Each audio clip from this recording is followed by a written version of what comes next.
మహారాష్ట్రలో ఎనలాగ్ పన్నీర్ లేదా non dairy paneer విక్రయాలపై Maharashtra ప్రభుత్వం నిషేధం విధించింది. ఎనలాగ్ పన్నీర్ అమ్మితే గనక కఠినమైన శిక్షలు తప్పని కూడా మహారాష్ట్ర ప్రభుత్వం చెప్పింది. ఒకవేళ కనుక ఎనలాగ్ పన్నీర్ అమ్మితే 6 నెలల పాటు జైలు శిక్ష, ₹1,00,000 జరిమానా విధించనుంది మహారాష్ట్ర ప్రభుత్వం. ఈ ఎనలాగ్ పన్నీర్ తిని గనక ఎవరైనా చనిపోతే యావజ్జీవ కారాగార శిక్ష మరియు 10 లక్షల వరకు జరిమానా ఉండే అవకాశం కూడా ఉందన్నమాట.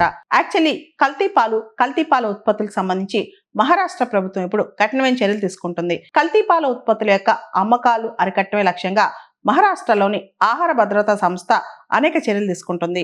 దీంతో ఎనలాగ్ పన్నీర్ ఏదైతే పాలతో కాకుండా విడిగా రకరకాల వెజిటేబుల్ ఆయిల్స్ తయారు చేసిన పన్నీర్ కానీ రకరకాలుగా తయారు చేసిన పన్నీర్ అమ్మకాలు, అంటే పాలతో కాకుండా విడిగా వెజిటేబుల్ ఆయిల్స్ కానీ లేకపోతే పామ్ ఆయిల్ కానీ దీంతో తయారు చేసిన పన్నీర్ నమ్మితే కఠినమైన శిక్షలు ఎదుర్కోవాల్సిందే. ఛత్తీస్గఢ్ ఇంతకు ముందే ఇటువంటి పన్నీర్ను బ్యాన్ చేసింది. ఇప్పుడు మహారాష్ట్ర బ్యాన్ చేస్తుంది అనమాట. దీంతో అసలు ఎనలాగ్ పన్నీర్ అనేది ఎలా తయారు చేస్తారు? సాధారణంగా పాలతో కదా పన్నీర్ తయారు చేసేదని చెప్పి చాలా మందికి డౌట్ వస్తుంది అనమాట. ఎనలాగ్ పన్నీర్లో పాలను ఉపయోగించరు, పామ్ ఆయిల్ వంటి వెజిటేబుల్ ఆయిల్స్ ను ఉపయోగిస్తారు. దాంతోపాటు స్టార్చ్, పాల పొడి వాడుతుంటారనమాట. చూడటానికి మన కళ్ళకి ఎనలాగ్ పన్నీర్ అచ్చంగా మనం తినే పాల పన్నీర్ లానే కనిపిస్తుంది అనమాట. కానీ ఒరిజినల్ రేట్ కంటే హాఫ్ రేట్ కే ఎనలాగ్ పన్నీర్ దొరికింది అనమాట. ఇక నుంచి మహారాష్ట్రలో హోటల్స్ లో కానీ రెస్టారెంట్స్ లో కానీ ఏదైనా ఎనలాగ్ పన్నీర్ తో చేసిన ప్రోడక్ట్స్ సర్వ్ చేయాలన్నా సరే దానికి సంబంధించిన లేబులింగ్ ఇవన్నీ కూడా కంపల్సరీ అంట.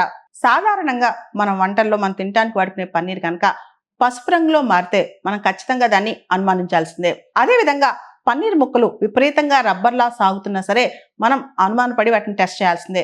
దాంతోపాటు చాలా ఫ్రెష్ పన్నీర్, స్వచ్ఛమైన పన్నీర్ మనకి పాల మిఠాయి వాసన వస్తాయి. అదే కల్తీ పన్నీర్ అయితే కాస్త పులిసిపోయిన వాసన వస్తూ ఉంటుంది, అంటే అప్పుడప్పుడు దీన్ని కూడా మనం టెస్ట్ చేసుకోవచ్చు. మనం ఆహారంలో వాడే పన్నీర్ అనేది డైరెక్ట్ గా మనం నోట్లో పెట్టుకుంటాం, మన పొట్టలోకి వెళ్తుంది కాబట్టి చాలా జాగ్రత్తగా పన్నీర్ని టెస్ట్ చేసి మనం వాడుకోవాలి.